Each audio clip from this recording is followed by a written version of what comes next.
अब कोई कोयला का भविष्य नहीं है, जिसको हम हाइड्रोकार्बन सोर्स ऑफ एनर्जी कहते हैं, कोई ये पेट्रोलियम का युग नहीं है।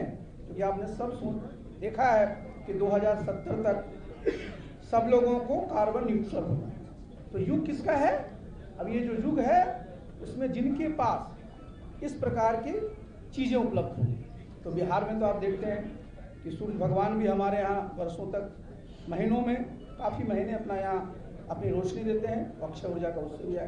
तो जो मैं रेयर अर्थ की बात किया तो मैं वैसे नहीं बोल रहा हूँ, क्योंकि जो हमारा जियोलॉजिकल सर्वे ऑफ इंडिया है उसका सर्वे की रिपोर्ट है। मैं जो स्टील मिनिस्टर भारत सरकार में था 1 साल के लिए, तो उस समय जो हमारा नेशनल मिनरल डेवलपमेंट कॉर्पोरेशन है उसने जो बिहार में पूरा का पूरा जो सर्वे किया है उसमें बताया गया है कि पूरा जो गया से लेकर करके हमारा 35 तक का जो हमारा पहाड़ी इलाका है उसके नीचे में इसका बहुत बड़ा भंडार है। आज दुनिया का जो रेयर अर्थ का 80% जो सप्लाई होता है वो चीन से होता है, इसलिए पूरी दुनिया उसी पर आश्रित है। आज भारत में भी हम लोग 5वें स्थान पर है रेयर अर्थ में दुनिया में, 6% हमारे पास जो है वो है, लेकिन उसका सबसे ज़्यादा अगर कहीं है तो बिहार में। अब देखिए है क्या, जरा हम लोग का मनोबल ऊंचा होना चाहिए। कोई चर्चा इसकी नहीं करता।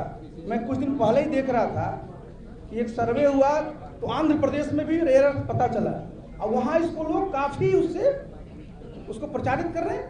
लेकिन बिहार में अगर नेता को पूछिएगा कि खनिज के नाम पर, कि लोग बालू से आगे बढ़ते नहीं, जबकि अपने पास रेयर अर्थ सबसे अच्छे क्वालिटी का और सबसे अच्छी मात्रा में उपलब्ध है। तो आगे जब हमारे पास है उस पर हम लोगों को काम करना होगा और भविष्य बिहार का। सोना आप सब जानते हैं, हम लोग पढ़ते थे तो कोलार फील्ड था कर्नाटका में जहाँ सोना मिलता था, खुदाई, अब वहाँ भी खुदाई बंद है। अपने देश में कहीं सोना की खुदाई नहीं चल रही।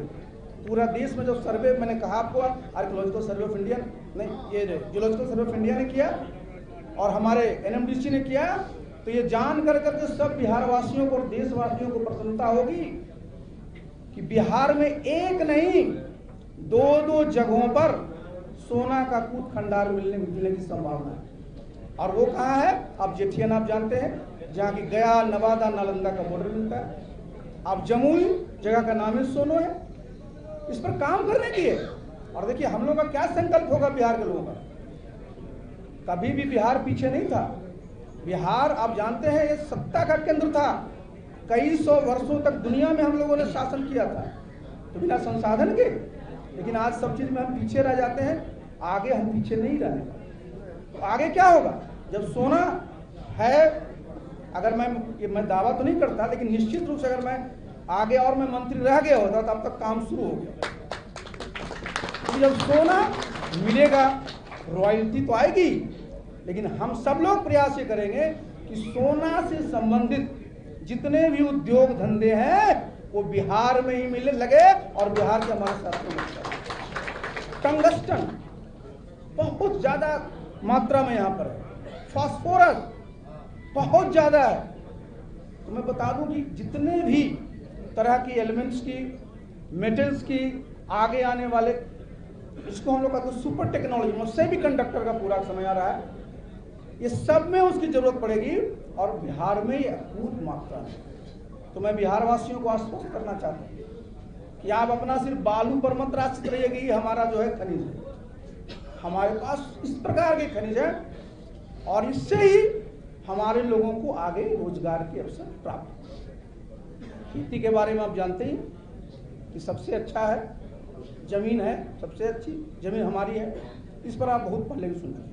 अब एक मैं आपको चर्चा कर दूं कि हमारी पार्टी में संगठन का क्या स्वरूप होगा, ये आप जानना चाहिए। तो जो हमारा संगठन राष्ट्रीय स्तर पर होगा, प्रदेश स्तर पर होगा, जिला स्तर पर होगा, जहाँ नगर निगम है उस स्तर पर भी होगा, प्रखंड स्तर पर होगा, पंचायत स्तर पर होगा और बूथ स्तर। आप सब जानते हैं कि मैं एक दल का राष्ट्रीय अध्यक्ष था, तो मैंने उस पार्टी का प्रयास किया था बूथ स्तर पर ले जाने। तब तो चूंकि अपनी पार्टी बनाए हैं तो हम लोग इस पार्टी को बूथ स्तर पर पहुंचाएंगे। और जो सदस्यता अभियान, सामान्यतः जितनी पार्टियां हैं, भाजपा को छोड़ दीजिए, तो सब लोग आज सदस्य बनाते हैं, उसमें किस चीज का प्रयोग करते हैं? रसीद। इतने कागज की छपाई होती है, आप समझिए उस कितने पेड़ों की कटाई करनी पड़ती है, उसके ट्रांसपोर्टेशन में कितना खर्च होता है, रसीद का जो हिसाब किताब लेना पड़ता है। तो हम लोगों ने जो टेक्नोलॉजी है ना, इसका सहारा लेंगे सदस्यता अभियान चलाने में। और टेक्नोलॉजी आज देखिए, जो मोबाइल टेलीफोनी जो है वो आज देश के हर एक कोने में उपलब्ध है, हर एक कोने में उपलब्ध है। और आज आप इस बात को जान लीजिए कि इसमें मिस्ड कॉल के जरिए आप सब चीज़ों को जो है अपनी बात को कह सकते हैं। ये जरा समझना बहुत जरूरी है। तो हम लोगों ने जो मेंबरशिप का जो ड्राइव रखा है वो मैं रखा हूँ मिस्ड कॉल के माध्यम से। मिस्ड कॉल के माध्यम से मेंबरशिप का होगा। नंबर जो है इसका हम लोग आज भी रिलीज करेंगे। नंबर जो है वो हमारे पास नोट कर लीजिएगा, वो आपको 910 है, 218 है, 6677 ये हमारा नंबर है। और इस पर आज हम लोग सदस्यता अभियान की शुरुआत भी करेंगे। ये तो हो गया हमारा सदस्यता। अब उसी में जब आप डालेंगे, सामान्य पार्टियों में क्या होता है कि कोई एक्टिव मेंबर बनना चाहता तो 25 मेंबर बनाने पड़ते हैं। हमारे दल में 10 मेंबर बनाने वाले को हम लोग एक्टिव मेंबर बनाए। जो एक्टिव मेंबर बनते हैं वही पार्टी के पदाधिकारी भी। तो जो मिस्ड कॉल जब करेंगे उसमें उनका लिंक आएगा, लिंक पर डिटेल जानेंगे, उससे अपना वो कार्ड भी बना सकते हैं, परिचय पत्र भी निकल सकता है। और हमारा जो एक्टिव मेंबर का है उसमें हम लोग एक नंबर देंगे, रेफरल नंबर रहेगा, उसके माध्यम से वो अगर एक्टिव मेंबर बना लेंगे उसका भी लिस्ट हमारे पास होगा। तो इस प्रकार हम लोग मेंबरशिप का ड्राइव चलाएंगे। और मेंबरशिप का ड्राइव चलाएंगे, जब तक हमारा मेंबरशिप नहीं बन जाएगा तब तक हम लोग जितने भी हमारे महत्वपूर्ण पद हैं उस पर पदाधिकारियों को तब तक मनोमीत करेंगे। जब हमारा मेंबरशिप ड्राइव हो जाएगा तो हम लोग चुनाव करेंगे संगठन का।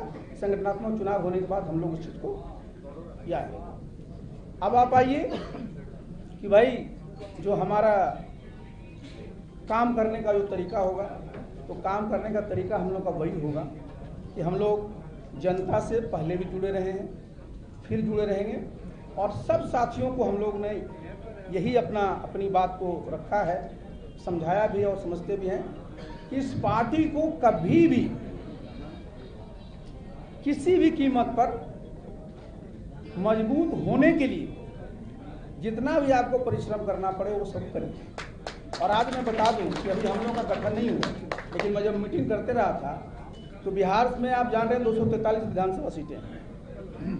आज की तारीख में हमारे पास 140 सदस्य हमारे पास हैं जिन्होंने अपनी इच्छा जताई है चुनाव लड़ने। तो जो 2025 का जो चुनाव होगा उसमें हमारे साथी जो मजबूती से लड़ना चाहते हैं वो चुनाव लड़े। तो हम लोगों ने जो ये दल का निर्माण किया है, इसलिए आखिर देखिए ये पूरा का पूरा पॉलिटिक्स क्या है, ये राजनीति है क्या, इसकी जितनी परिभाषा पढ़ लीजिए।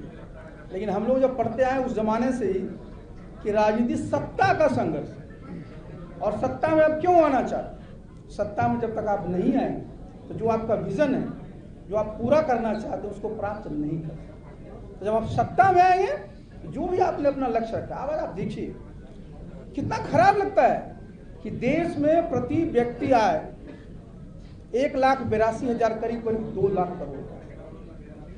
बिहार में प्रति व्यक्ति आय 54,000 से 60,000 के बीच में।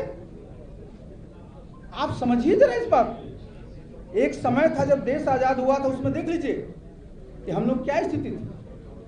आप आगे देखिए, प्रधानमंत्री जी का सपना है, पूरे देश के लोगों की सोच है कि 2047 में जब 100 साल पूरा हो जाए तो बिहार भी विकसित प्रदेश बने, जब देश विकसित राष्ट्र बनेगा। तो आप सब मीडिया के साथी आप जानते हैं कि अनुमान क्या है कि 2047 तक जो करीब करीब अभी 2 लाख प्रति व्यक्ति आए हैं वो 15 से 16 लाख हो अगले 22 साल। तो बिहार में जरा सोचिए कि आज हमारा 54,000 से 60,000 के बीच में है, तो आप समझ लीजिए कितना मेहनत करना पड़ेगा। 30 गुना लोगों की आमदनी बढ़ानी पड़ेगी। और आमदनी कैसे बढ़ेगी?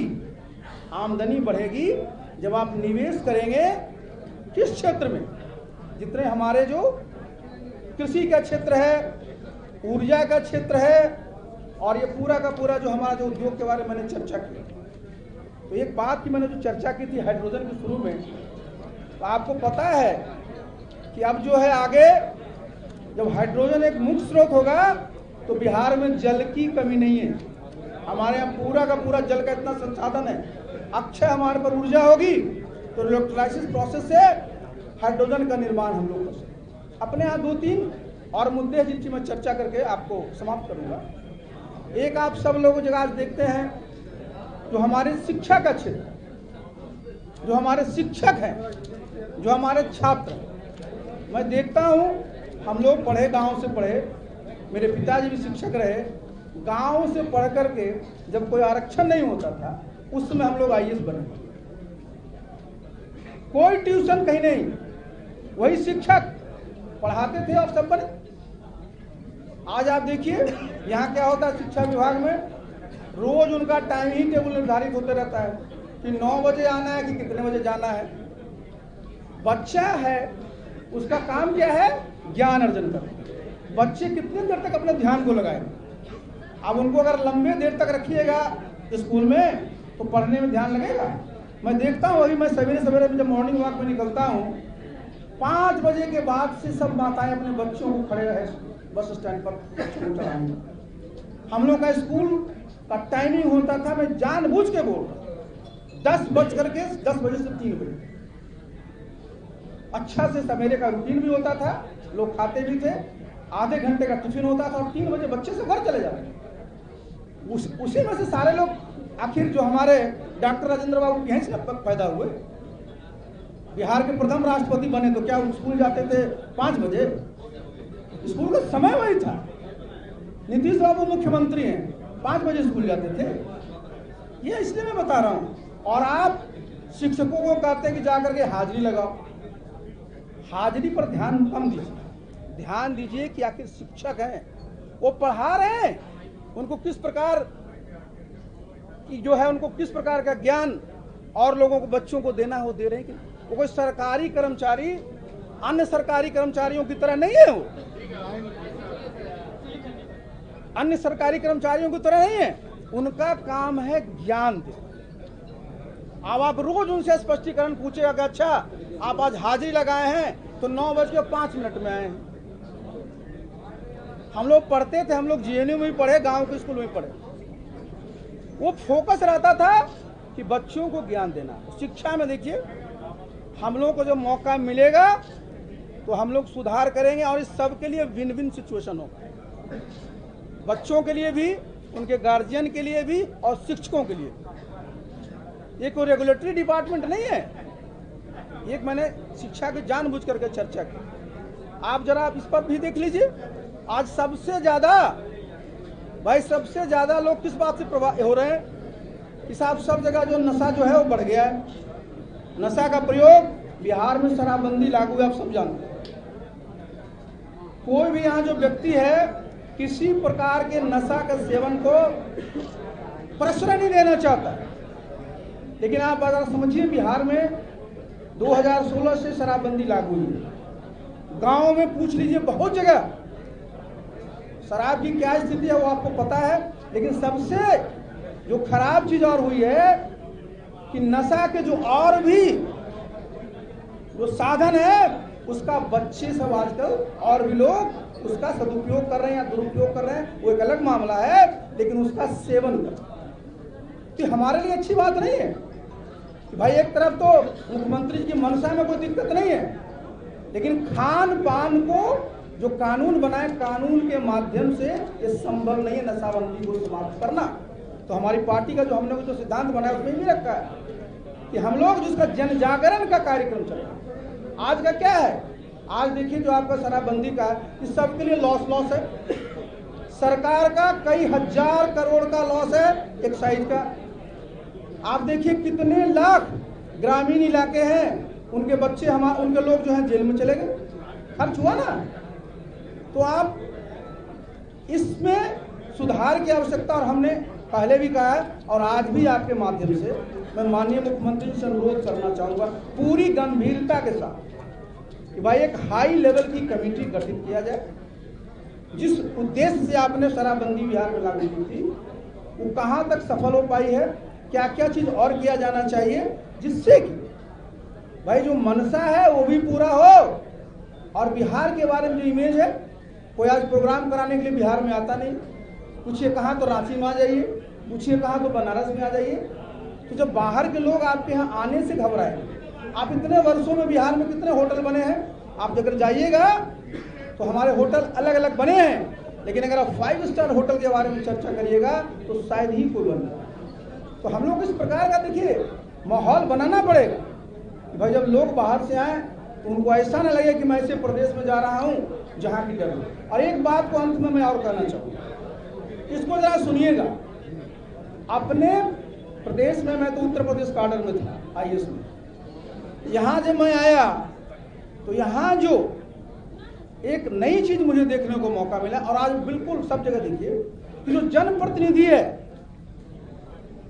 भाई जनप्रतिनिधि जितने लोग हैं, क्या हो गया है यहाँ बिहार में, FIR कर रहे, कुछ किया पहला काम FIR कर।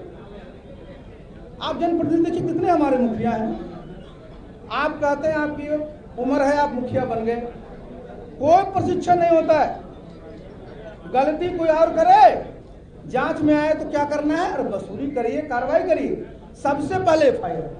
किसी और प्रदेश में नहीं है।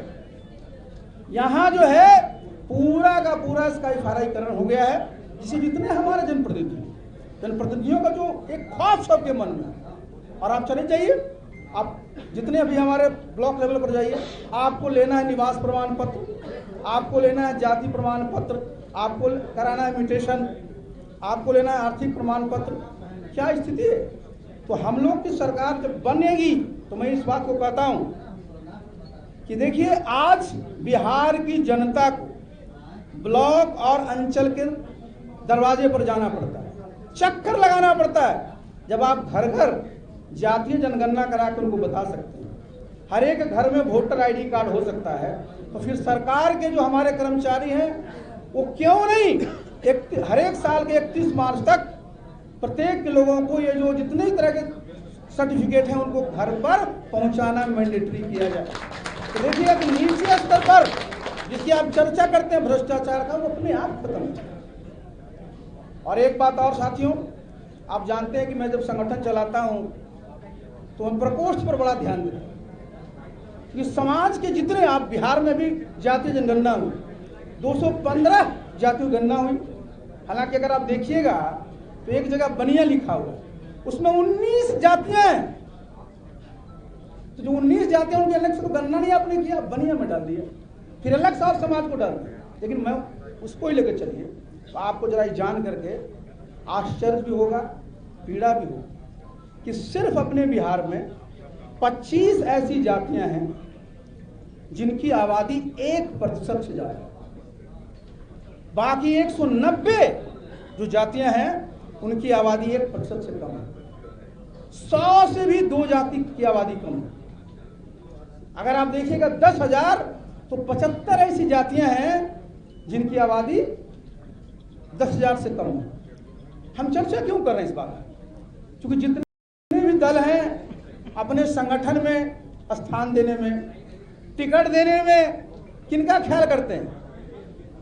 जिनको लगता है कि भाई इनकी, तो हम लोग इन्होंने निर्णय लिया है कि चूंकि हमारी जो पार्टी होगी इसका एक होगा सर्वसमावेशी और सर्वस्पर्श, तो हम अपना जो प्रकोष्ठ बनाएंगे इसकी संख्या 64 से 65, और इसमें इस तरह की जो हमारी आबादी के लोग जिनकी 5 लाख से कम आबादी है, जिनकी 10 लाख से कम आबादी है, जिनकी 1% से कम आबादी है, इनके लिए भी अच्छे अच्छे नाम जोड़ करके उनको भी हम लोग जोड़ेंगे, जिससे कि सब लोगों को लगे कि भाई ये पार्टी में सबका खेल।